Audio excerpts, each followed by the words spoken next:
already talking about the next record, Creatures, which is a banger of a record. And the point I want to make that this is the Creatures and Lick It Up are the two biggest arguments against Ace being the be all end all guitar player. It just showcased that as good as Ace was, at the end of the day, he was a part of the machine. It was one family. Everybody had their own place, their own role, and it was a good machine. And they replaced him with Vinnie Vincent. Thank God, worked out very well. He has a different style of soloing, but he kept those songs very good. And Creatures to this day is one of my all-time favorite record, even more than some of the so-called classic Kiss.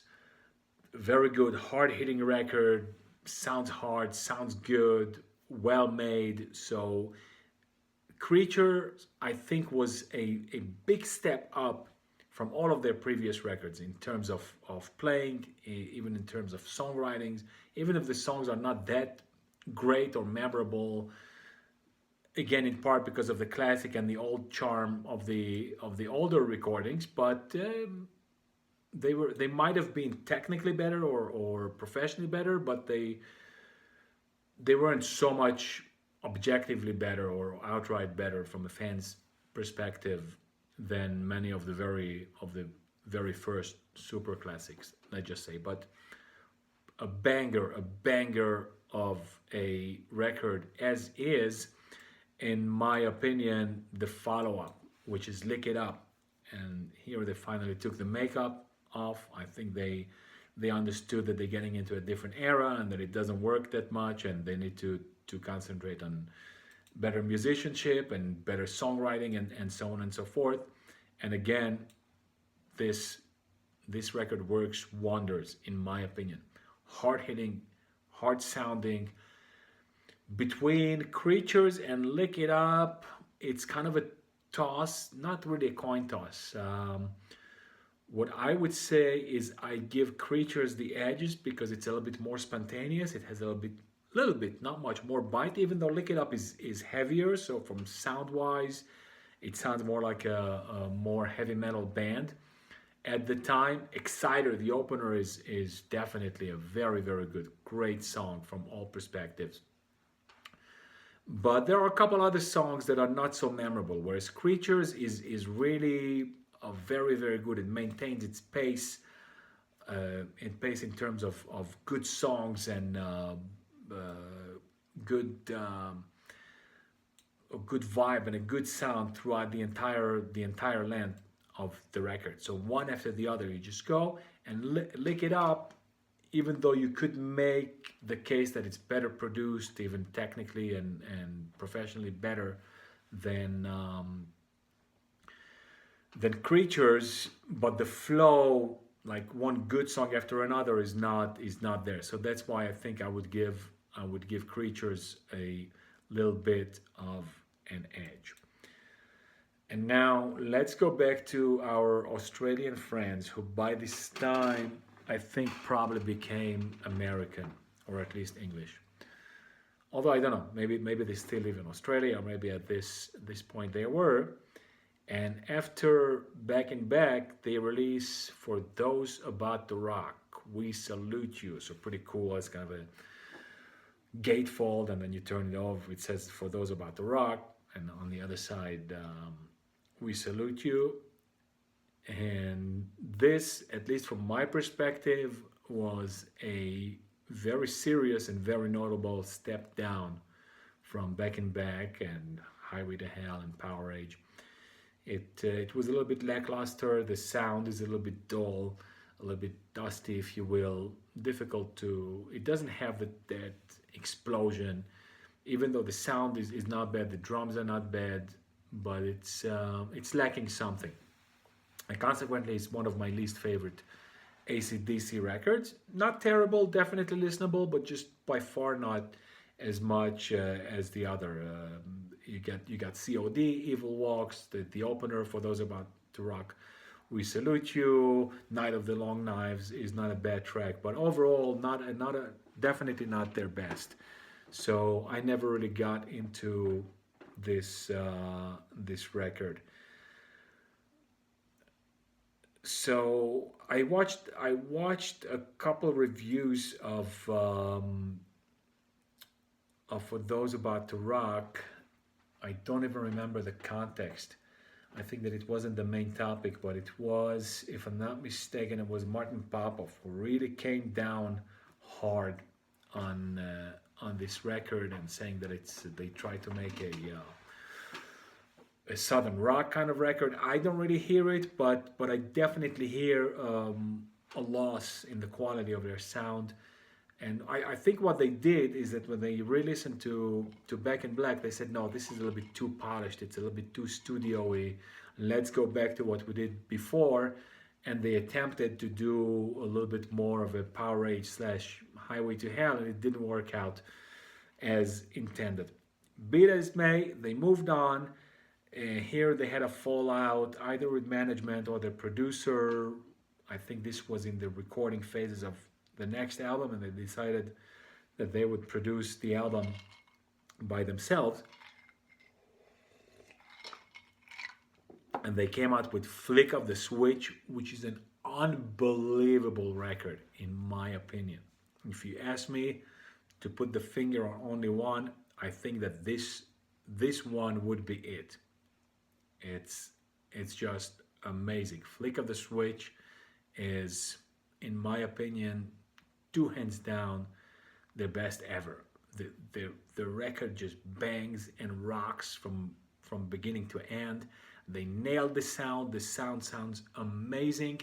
It in one hand it has kind of the grit and the bite of the older records, but it does have that professionality, that polishedness of the 80s. So when you put on the big crunchy riffs and the bass, it's not a big change, but you don't hear it echo and resonate so much. So it took a little bit of a back step. It goes a little bit closer to the drum than with the guitars on most songs. Rising Power is a freaking banger. This House is on Fire. I could just go down the list from one to the other. Can't even pick a favorite. Probably the opener. Rising Power. Bedlam in Belgium is an amazing one. This House is on Fire.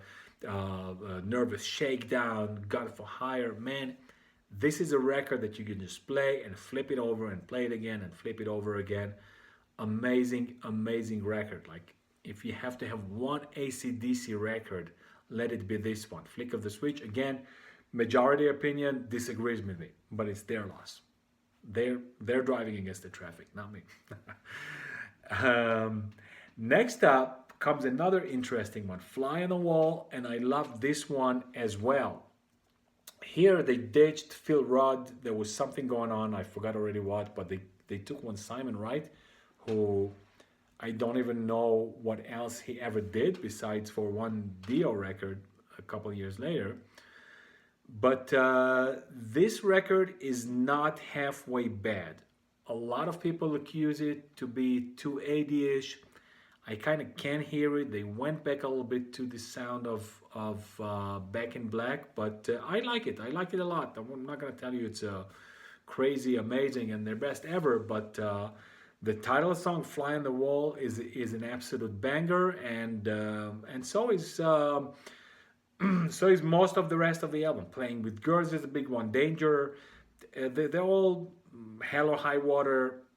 They're all very, very solid, good sound. It has kind of that polishedness, that Back in Black vibe to it. But again, to me, it's just another great, very, very well made, very well played record. I don't know if they made one of those. I think, yeah, they were still touring, and the tour was probably officially labeled the Fly on the Wall tour, but in reality they were still riding on the success of Back in Black, that kind of never ebbed, never stopped selling thousands and thousands of records, so people were interested in that. And next up, Blow Up Your Video. Actually, I think that before Blow Up Your Video they made some sort of a soundtrack, a Who Made Who. It was just a VHS, and then afterwards a record, or vice versa.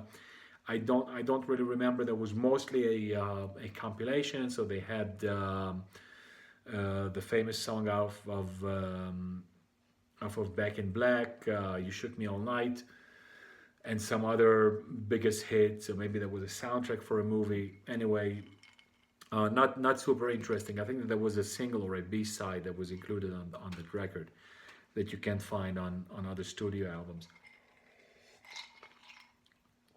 But anyway, that's not a true studio release on their catalog.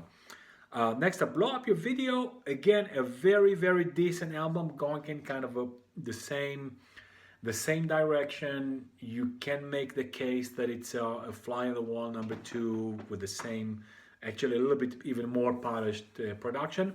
Not bad at all. I love Heat Seeker. I love That's the Way I Want to Rock and Roll, which I think were the singles of the record. You got Rough Stuff, you got Kiss and Dynamite, which is not bad. So This Means War, the closing is a very good one, on a faster pace.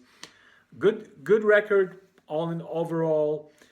I don't really have anything bad to say about it. Again, a lot of people kind of dismiss it, but then with the next record, they absolutely redeemed themselves against everybody and anybody's criticism, and they came up with a new sound, even more polished.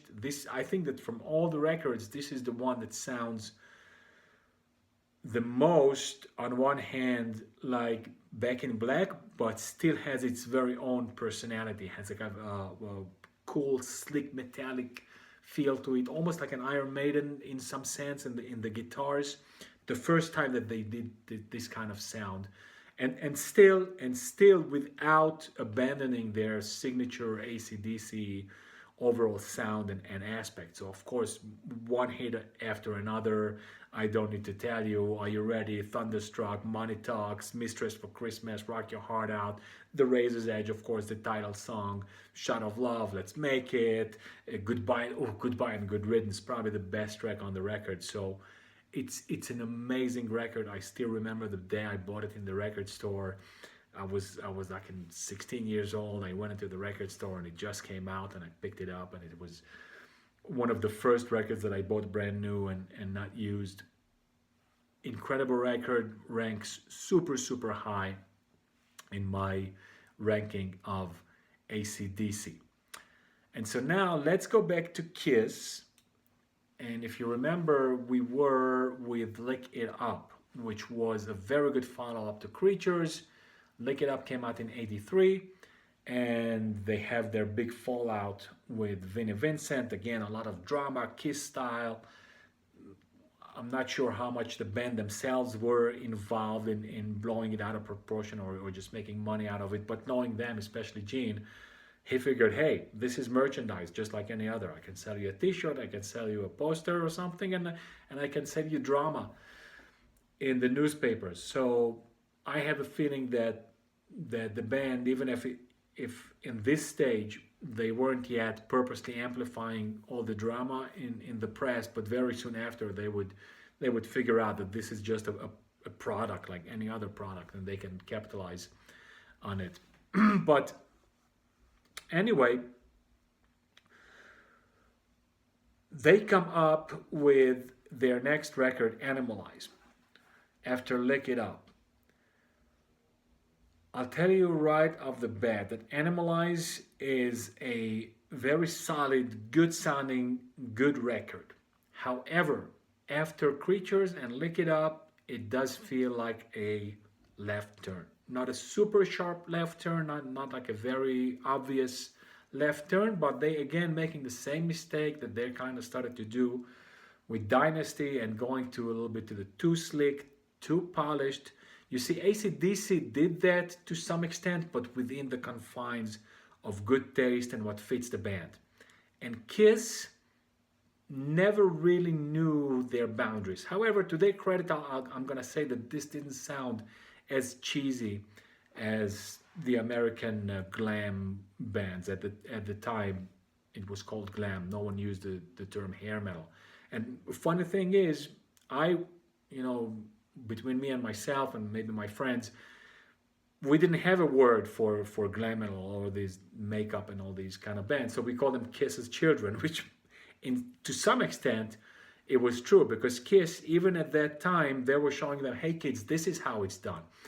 And from some perspective, it was good, but they made some other mistakes. So anyway, Animalize, again, they have the big what I wanted to say, they had the big drama and the big fallout with Vinnie Vincent, which is really unfortunate, because as much as people say that Ace was the one and only who truly fit the band like a glove, I think that Vinnie Vincent was as much a good fit as Ace, or almost, like really a tiny 1 degree less. Then they come down with Mark St. John, which is a super weird choice. Mark St. John, just looking at him, I kind of want to vomit. He's an idiot, and he looks horrible. Again, people don't really have a choice on their looks, but maybe he could have, I don't know what, grow a beard or a mustache or make his hair more normal. He always looked like a retard to me. I always cringed for him, like, ugh. And his guitar player was not bad, but it was definitely not Vinnie Vincent. So he got some nice soloing in there, and all in all, the record sounds good. It's a pretty solid record, but on the other hand, nothing special. So if you walk up one day and somehow by magic someone erased this record from Kiss's history, you wouldn't really miss anything. Burn Beach Burn is not bad. Heavens on Fire is probably the most known track from that. Thrills in the Night is good. So I would play it occasionally, but I think between Lick It Up and the follow-up to this one, Asylum, this one kind of fell between them, because there's really no reason to spend so much time and pay so much attention to this one. The next one, Asylum, it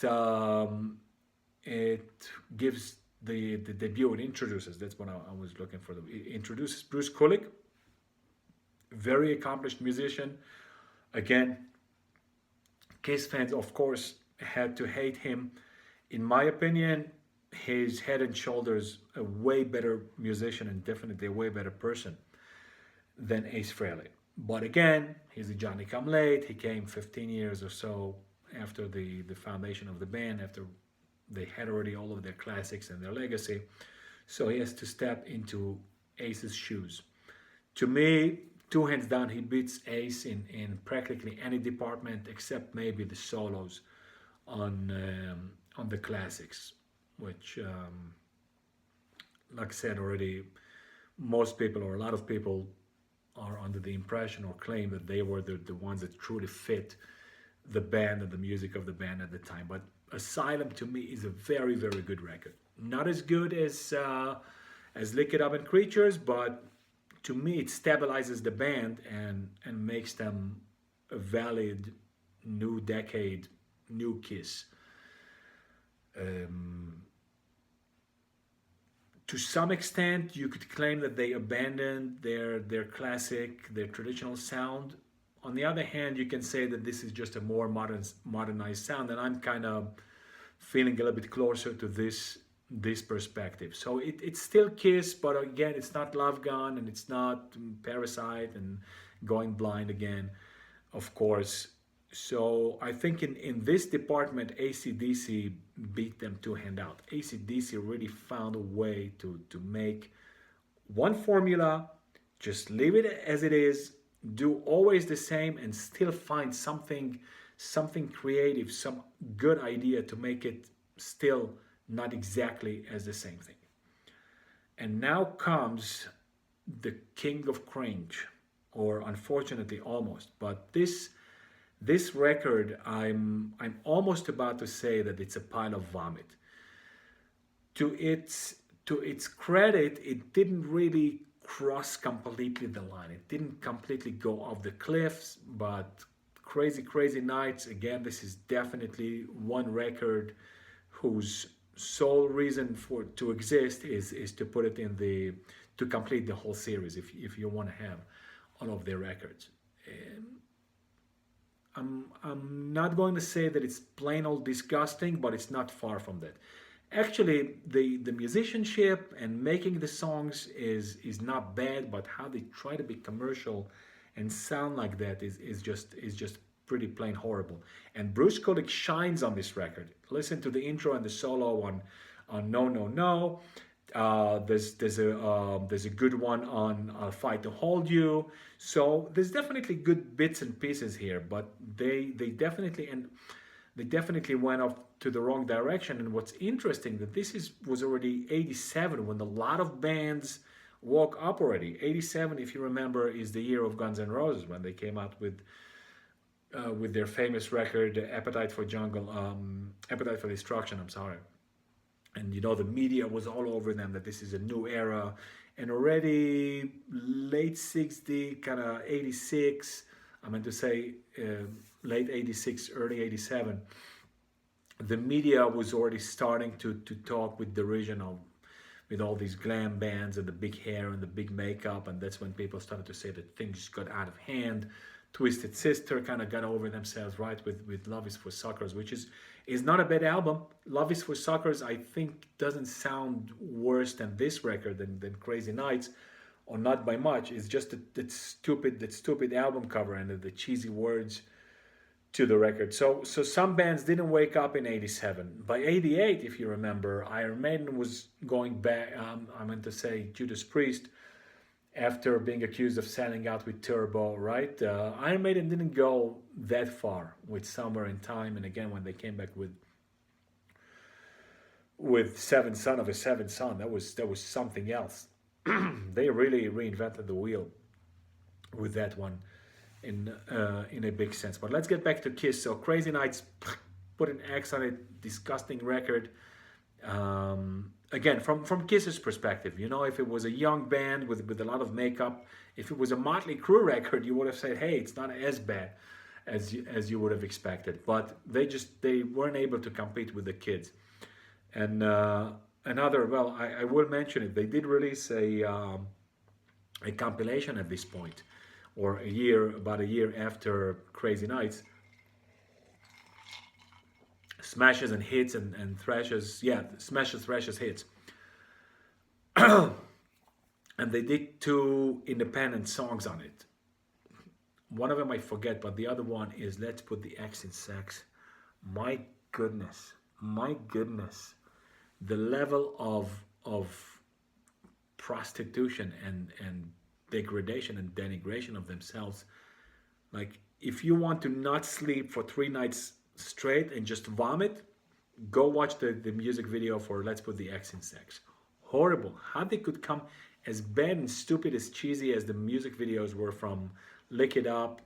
I don't remember if I saw something from Asylum and Animalize, but Let's Put the X in Sex. Like, how low can you stoop? And it's like Gene and Paul, they're intelligent people. They're good businessmen. They're more than decent musicians. They know the business, but to be so blind and have your head so far up your ass, I guess success got to them, and they got distracted and they made fools of themselves, absolute fools. So Crazy Nights, and especially those independent music videos, man, I wish, and I'm sure that they also wish, that it was never part of the Kiss family. With the next record, however, at least they tried to redeem themselves. Hot in the Shade, I know a lot of fans also hate that record, but I'm pretty much positive that almost no one's gonna tell you that Hot in the Shade is worse than Crazy Nights. Unfortunately, it didn't make a correcting right turn sharp enough. So whereas Priest at least showed a good amount of goodwill with Ram It Down, they made it faster and heavier and louder, a little bit too overproduced, and of course the drum machine fiasco, as many of you probably know. So Kiss tried to do something like that. So with Hot in the Shade, they toned it down a lot with the synths and the overproduction and all that. Actually, the opener Rise to It, which is a very decent song, opens with like a very bluesy, kind of like a Delta blues kind of intro. So I think that it was kind of a show of a goodwill. It just didn't go far enough. That should have been a much harder rocker than it actually was. Be it as it may, it's not a terrible album. It's worth a spin once in a year or two. So it has Catalog Dreams, and of course, like I said, Rise to It, Betrayed. They have a couple good songs. King of Hearts is not bad. Again, another kind of almost throwaway record, but at least they stood up and they said, you know what, guys, we're sorry for Crazy Nights and all that nonsense. And finally, in the next record, which brings us already to 1992, is Revenge. With this one, they definitely redeemed themselves. 1992, they were able to do something very, very cool, something that a lot of other bands failed at, and they themselves failed in the past, but they were able to partially reinvent themselves while staying true to their older roots or so-called traditions. So Revenge, very, very good record. It goes to a very good heavy metal way, maybe even a hint of tiny little bit of grunge, unfortunately, but a much more stripped down, natural tone. And the songs are very, very good on this one. A lot of Simmons singing here. Of course, the opener, Unholy, a good song, Thou Shalt Not, Domino, all pretty much Paralyze is a good song.